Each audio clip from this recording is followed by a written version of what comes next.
पहला रविवार, तारीख 2 है लेकिन रविवार पहला है।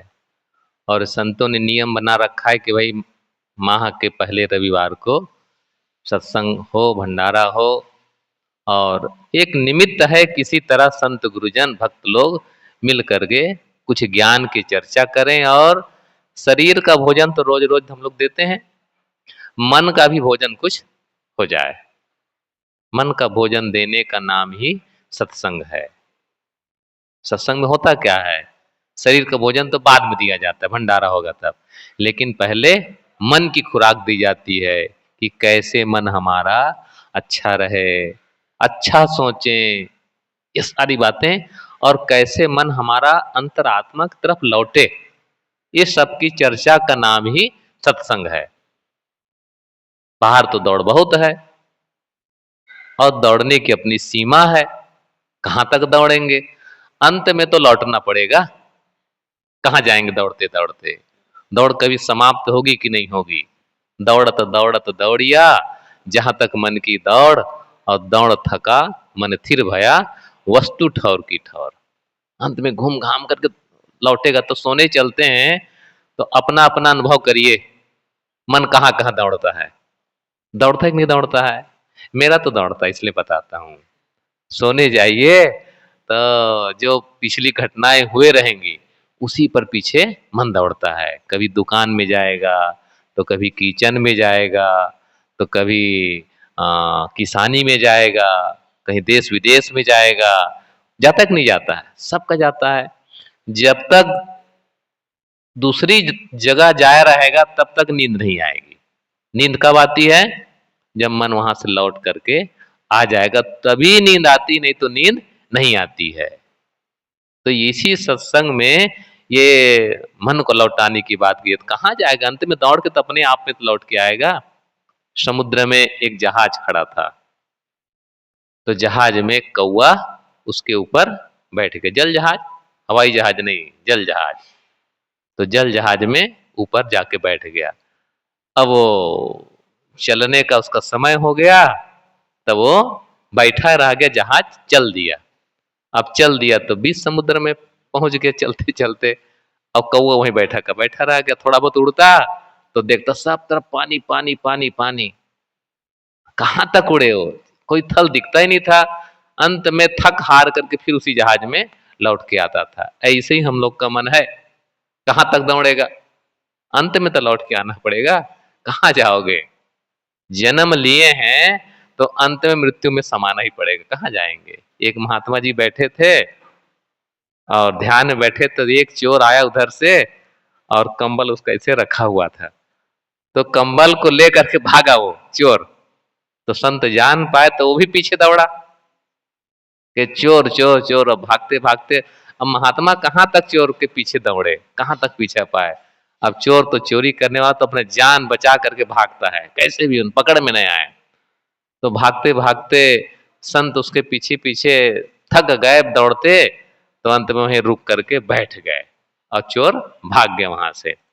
अब कुछ देर बाद थोड़ा सा स्थिर हुए तो संत उठे और शमशान की तरफ वो जाने लगे। लोगों ने कहा, अरे महाराज जी चोर तो उधर भागा है, उधर, इधर नहीं भागा है। तो संत ने कहा कि अच्छा लौट करके तू ही आएगा ना, मैं वहीं पर जाता हूँ।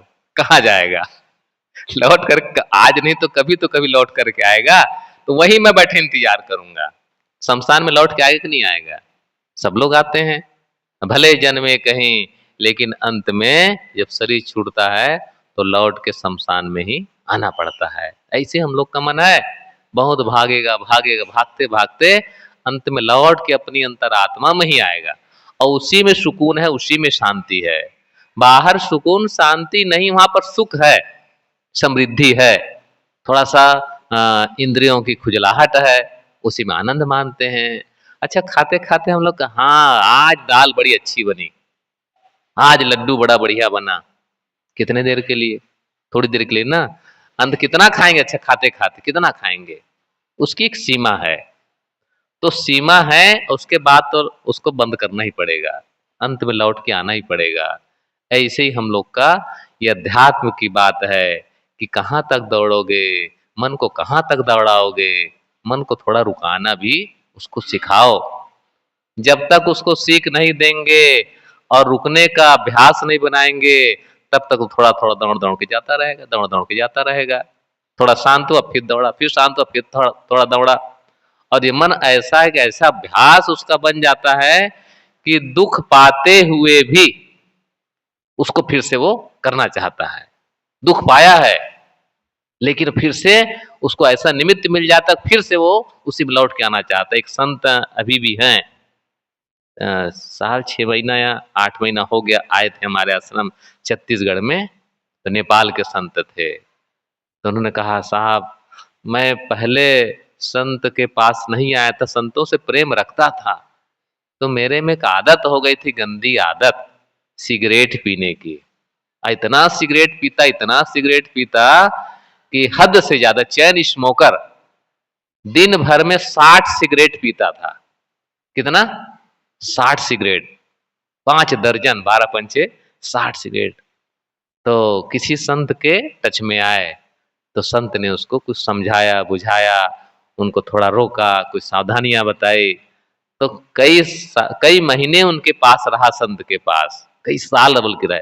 तो धीरे धीरे करते करते छूट गया, छूट गया। और 6 महीना हो गया उसको छोड़े, मतलब 6 महीना से उन्होंने सिगरेट नहीं पी। अब ला के मैं बिल्कुल उससे मुक्त हो गया। देखो, किसी दुर्व्यसन से गलती से अपने आप को बचा लो तो कितना आनंद होता है कि मैंने उसको छोड़ दिया। तो 6 महीने के बाद एक दिन बस में यात्रा कर रहे थे, बस में जा रहे थे। तो बस में तो अब पहले प्रतिबंध नहीं था, लोग स्मोकिंग कर लेते थे बसों में। अब तो बिल्कुल प्रतिबंध हो गया, कोई स्मोकिंग ट्रेन में बस में नहीं कर सकते हैं। ट्रेन में हम लोग यात्रा करते पहले बहुत परेशान होते थे। लोग सिगरेट पी करके, बीड़ी पी करके, बीड़ी बहुत चलती थी पहले, बीड़ी पीते इतने उसकी दुर्गंध आती थी कि क्या पूछना। आज अभी हम आए 25 तारीख को, तो ट्रेन में हमारे सामने जो सीट वाले थे, तो वहां तो नहीं पीते थे। तो बाहर उधर बाथरूम में जा करके लोग पीते हैं वहां पर। और बड़े बड़े माल होते हैं उसमें, तो एक रूम ही बनाया होता, रूम बनाए रहते हैं, स्मोकिंग रूम ऐसा करके। तो वहां लोग जा करके पीते हैं, कार्यालय में नहीं पी सकते सबके सामने। तो स्मोकिंग रूम होता है, वहां कर पी करके आते हैं। तो पी के आए, तो पहले तो हम जान गए कि पी के आया है।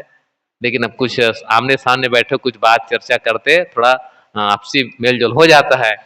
तो सुबह फिर पी के आए। तो हमने कहा कि आप स्मोकिंग करके आए हैं ऐसे करके? हाँ महाराज जी, स्मोकिंग करके आया हूँ, ऐसा उन्होंने बताया, मतलब छुपाया नहीं।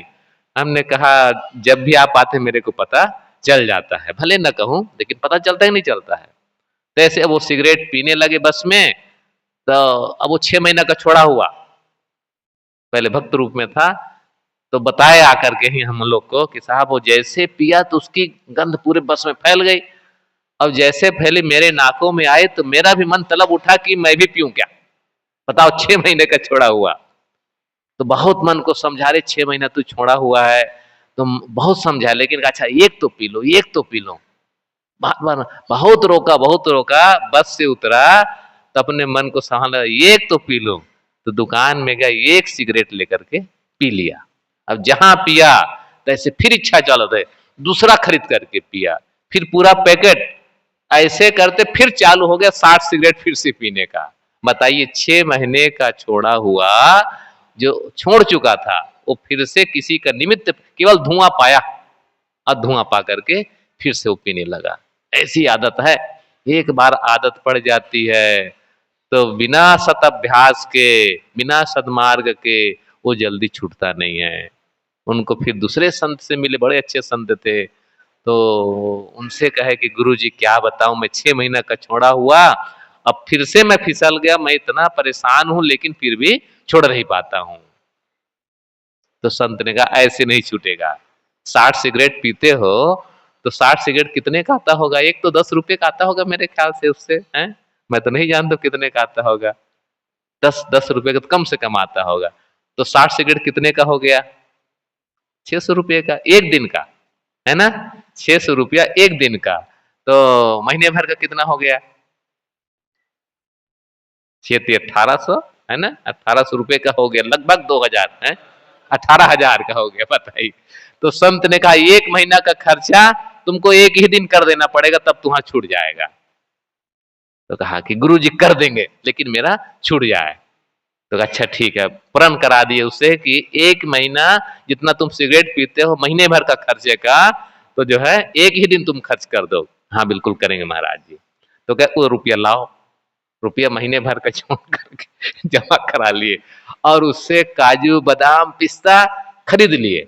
अब खरीद के कहे उसको एक तो ओवरकोट जैकेट वाला, वहां ठंड पड़ती नेपाल की बात है, तो हर समय कोट काट और पैजामा पहने रहते हैं। सब जेब में उसके काजू किशमिश बादाम भर दिए, भर दिए। कहे कभी खाली मत रखना इसको, हर समय भरा रखना। जब जब सिगरेट पीने की इच्छा हो बस मुट्ठी निकाल निकाल वही खाते रहना, बस एक ही काम करना तुम। जब जब सिगरेट पीने की इच्छा हो बस वो मुट्ठी भर भर के काजू बादाम किशमिश जितना रखा सब वही खाते जाना। ऐसा करते करते 3 महीने में उसका छूट गया। 3 महीने में उसका बिल्कुल छूट गया। आज वो संत रूप में है, भी जिंदा है। आप लोग कभी कहेंगे तो मैं साक्षात्कार करा दूंगा। तो ऐसे ये दृढ़ता होगी। और गलत को निकालने के लिए अच्छा डालना पड़ता है, ऐसे नहीं निकलेगा। भाई पानी भरा हुआ गिलास में, तो उसको भरना है तो उसको खाली करोगे तब ना, है ना। तो ऐसे ही दूसरा उसमें भरना पड़ता है, खाली रहेगा तो फिर वही आ जाएगा। तो गलत को निकालने के लिए अच्छा डालना पड़ता है। ऐसी सत्संग है, सत्संग में अच्छा डाला जाता है, डालते जाओ डालते जाओ। वो कौवा वाली कहानी आप लोग बचपन में पढ़े होंगे। गिलास में पानी था घड़ा में, तो पानी कम था, कौवा प्यासा, तो कैसे पानी पिया, अंदर तो जा नहीं सकता था। तो पत्थर उठा उठा करके उसमें डालता जाता, और डालते डालते पत्थर भरता गया और पानी ऊपर आता गया, और मस्त कौवा पानी पी करके उड़ गया। ऐसे ही हम सद्गुणों को डालते जाए डालते जाए डालते जाए, डालते डालते अंदर वाला जो दुर्गुण है ना वो उठेगा, धीरे धीरे खत्म होगा। भरा तो सबके अंदर है, वो कब पता चलता है, ऐसे पता नहीं चलेगा, ध्यान करेंगे तब पता चलता है। खाते पीते सोते जागते भजन भक्ति करते नहीं पता चलता है। ढोल मंजीरा गाते रहो, बढ़िया भजन गाते रहो, प्रवचन सुनते रहो, अंदर वाला पता नहीं चलेगा। कब पता चलेगा, जब ध्यान में बैठेंगे ना तब पता चलता है। पता चलाना हो तो ध्यान में सुबह बैठ के देखिएगा, निकलता है कि नहीं निकलता है। सुबह सुबह निकलेगा वो, जब जब ध्यान में बैठेंगे तब तब निकलता है। मन सात्विक वृत्ति वाला, थोड़ा ध्यान साधना चिंतन, अच्छा मैं भी भजन करूंगा, मैं भी भक्ति करूंगा, मैं भी ध्यान करूंगा। मन कहता अच्छा हाँ बिल्कुल करो, मैं भी यही चाहता हूं। और मन ऐसा चालाक है कि भजन भक्ति में बैठा करके कब धीरे से थे चोरी करने चला जाता है, जान नहीं पाते हैं। वो ठग है ठग। कबीर साहब ने कहा ई मन चंचल, ई मन चोर, ई मन शुद्ध ठगहार, और मन मन करते सुर नर मुनि जहड़े, मन के लक्ष्य द्वार। ये मन कैसा है, ये चोर है, चंचल है, और ठग ठग भी है। ठग तो इतना, ठग ठग किसको कहते हैं, चोर में ठग में डाकू में अंतर है। चोर कैसा करता है, चुपके से ले जाएगा। जैसे चूहा, चूहा को मूसक कहा गया, मूसेती, जो चोरी कर ले, चुपके से आएगा वो चोरी करके ले जाएगा, उसको चोर कहते हैं। और ठग किसको कहते हैं, नहीं डाकू किसको कहते हैं, डाकू जो चैलेंज दे के आएगा, सावधान रहना 12 बजे मैं आने वाला हूं, उसको डकैत कहते हैं, चैलेंज दे के आएगा। आप जान रहे हैं तो व्यवस्था तुम कर लो भाई, तीर तलवार जो रखना रख लो, मैं आने वाला हूं। वो डाकू चैलेंज दे के आता है। और ठग, ठग होता है वो पता नहीं पाएंगे आपके साथ मिल करके, आपका दोस्त मिल बन करके, आपका मित्र बन करके, आपके सगे संबंधी बन करके आएगा, और कब ठग वो चुपके से ले जाएगा पता नहीं पाएंगे। ये मन ऐसा ही है, हमारे साथ भजन भक्ति का भाव रखता है, हाँ बढ़िया बहुत अच्छी बात है, सत्संग में जाना अच्छी बात है, ध्यान करना अच्छी बात है, मैं भी तुम्हारा सहयोग करूंगा, ऐसा मन कहता है तो बैठाता भी है। और फिर धीरे से कब कुछ चिंतन में ले जाएगा पता नहीं चलता है, ये कहाँ कहाँ भटकाता रहता है। इसी मन को देखने के लिए तो ध्यान है। ध्यान में दृष्टा सिखाया जाता है, दृष्टाभ्यास। विचार उठेंगे, गलत हमारे जो जमा है वो भी उठेंगे, जो जो अंदर भरा हुआ है वही निकलेगा। तो संत जन कबीर साहब की साधना एक ही है, मन की साधना है। एक साधे सब साधिया, सब साधे सब जाए, और जैसे सींचे मूल को फूले फलेगा। एक मन की साधना करो, उठा कोई बात नहीं, उसको देख लो, जैसे देखेंगे मन वहां से रुक जाएगा। फिर दूसरा उठता है, फिर देख लो, देखते जाएंगे, उसमें बहाना न भर नहीं है। हम लोग की गलती एक ही होती है ध्यान के समय, चिंतन के समय, कि हम लोग मन के साथ जो विचार आया तो उस विचार को हम लोग थोड़ा और तुल दे देते हैं। अच्छा इसके बाद क्या हुआ, इसके बाद क्या हुआ, वो मन ही मन उस शेख चिल्ली वाली कथा, शेख चिल्ली वाला, 2 रुपया मिलेंगे तो अंडे खरीदूंगा, फिर मुर्गी खरीदूंगा, है कुछ नहीं, 1 रुपया नहीं मिला है तो बकरी खरीदूंगा, फिर बकरी के बच्चे होंगे, उसको बेच करके भैंस खरीदूंगा। तो वो शेख चिल्ली कथा जैसे हम लोग का मन ही शेख चिल्ली है। कहानीकार लोग बड़ा अच्छा अच्छा नाम रखते हैं, शेख चिल्ली कोई आदमी हुआ कि नहीं हुआ ये पता नहीं है, लेकिन शेख चिल्ली हम सबका मन है। मन ही मन क्या क्या महल बनाता रहता है। कबीर साहब ने उसी को कहा, फूल भल फूलल मलिन भल गांथल, अब फुलवा भी नस गौ भंवर निरासल। ये हमारी मनोवृत्ति मालिनी है। वो माली की पत्नी को मालिनी कहते हैं। माली फूल तोड़ करके लाता है, खरीद करके लाता है, अब मालिनी उसमें माला बनाती है, गूंथते जाती है सुई धागा लेकर के, तो अच्छे अच्छे माला में लगाएगी, एक लाल वाला, पीला वाला, सफेद वाला, और सुंदर माला ऐसे बनाती है। ऐसे हम लोग का जो मन है ना, मनोवृत्ति, वो मालिनी है, वो बढ़िया बढ़िया माला बनाएगी। क्या माला बनाती है, पढ़ लिख करके बढ़िया बड़ा अफसर बनूंगा, बड़ा पद होगा, और फिर गाड़ी होंगे, बंगले होंगे, मेरे नौकर चाकर होंगे, कलेक्टर के बराबर का होगा, और सब लोग सैल्यूट ठोकेंगे, फिर शादी करूंगा, फिर बच्चे होंगे। अभी हुआ कुछ नहीं ना, पढ़ रहा है अभी। हाँ, माला बना रहा, बनाता है कि नहीं बनाता है, सबका बनाता है। उसी को कवि साहब ने कहा, ये बहुत माला बनाया। इसी माला को तोड़ने काम संत जन कहते हैं, सो फल लोढ़े संत जना बिरहुली। ये संत जन जैसे फूल खिलता है ना, बस तोड़ देते हैं। जैसे फूल खिलने के पहले थोड़ा सा क्या, थोड़ा सा क्या कहते हैं, अंकुर आया फूल का, तो संत जैसे फूल आने का टाइम हो बस वो तोड़ दिए, तो आगे जब फूल तोड़ दिए तो न फूल हुआ न फल होगा। संत लोग यही काम करते हैं। सो फल लोढ़े संत जना बिरहुली, संत जन उस फूल को तोड़ते रहते हैं। यही ध्यान है, यही मन की साधना है। आज मित्र दिवस है, मित्रता दिवस है, और सब लोग कहते हैं भाई आज मित्रता दिवस है तो मित्रता बढ़ानी चाहिए। तो असली मित्र हैं कौन, इसको थोड़ा भी विचार करना चाहिए। संत लोग अपना आध्यात्मिक अर्थ देते हैं, संसार के लोग संसारिकता वाला अर्थ देते हैं, लेकिन चाहे अध्यात्म कहो चाहे व्यवहार कहो, दोनों जगह मित्रता बहुत अच्छी है, मित्रता करनी चाहिए। लेकिन मित्र कैसे बनाना चाहिए, कैसे मित्र हमारे हों। कबीर साहब ने इसको कहा है कि सोई हित बंधु मोहि भावे, और जात कुमारग मार्ग लावे। सच्चा मित्र कौन है, जो हमको कुमार्ग से हटा करके सन्मार्ग में ले आए, वही सच्चा मित्र है। बाकी के लोग तो संसार में भटकाने वाले ही होते हैं ज्यादा।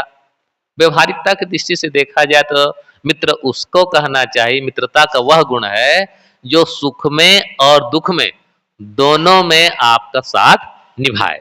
ये मित्रता का लक्षण है, और सबको ऐसा होना चाहिए। सुख में तो सब लोग साथ निभाते हैं, सुख में तो बहुत रिश्ते बन जाते हैं, पैसा कौड़ी होता है तो सब लोग नहीं मित्र तो भी मित्र बन जाते हैं, और जब पैसा खत्म हो गया, आपकी शक्ति खत्म हो गई, तो जो खास होते हैं वो भी अलग हो जाते हैं। कैसा ये मन का खेल है, जहां स्वार्थ नहीं हुआ, स्वार्थ पूरा नहीं हो रहा है, तो वहां से धीरे से आदमी हट जाता है। न बाप लगता है, न माँ लगती है, न बेटा लगता है, न गुरु लगता है, न शिष्य लगता है।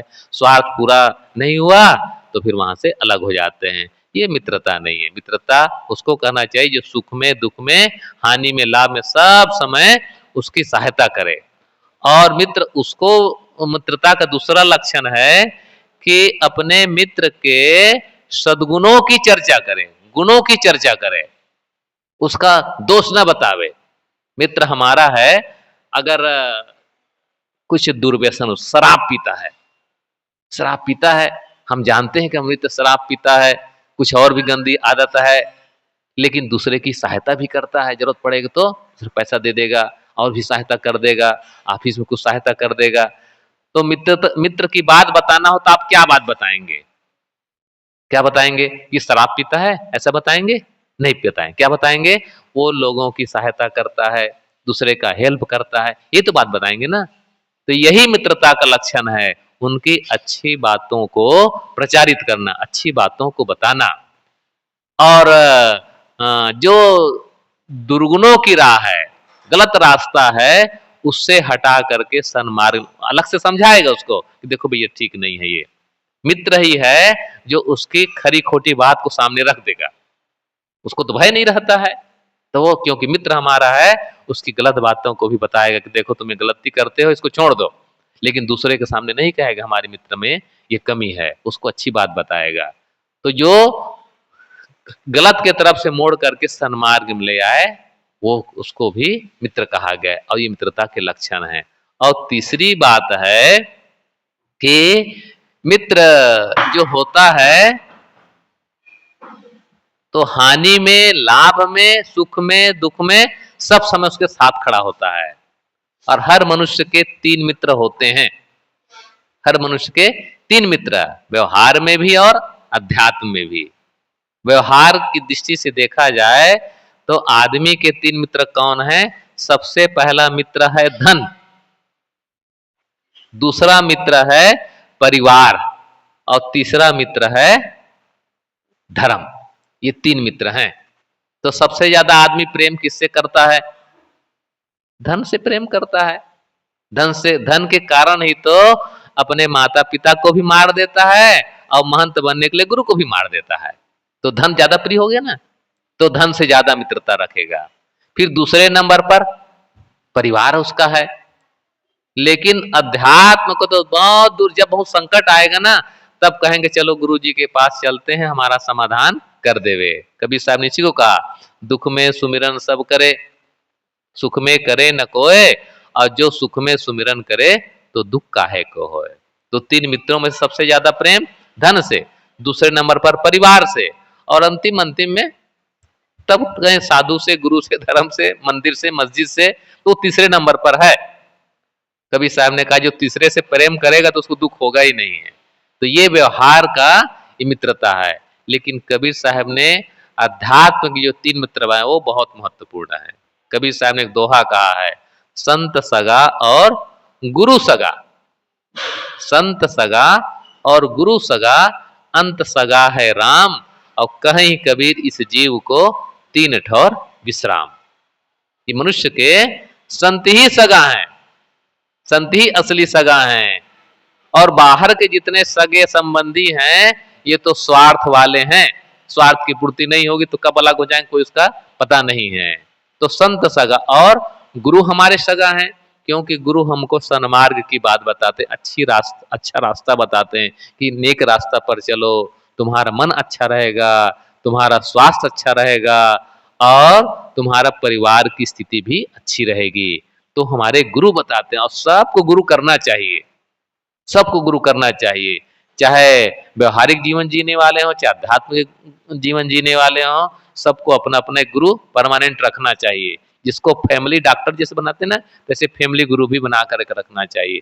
फैमिली गुरु से हम अपनी मन की बात कर सकते हैं, जैसे मित्र से कोई बात नहीं छुपाते हैं, ऐसे गुरु से भी बात नहीं छिपाते हैं।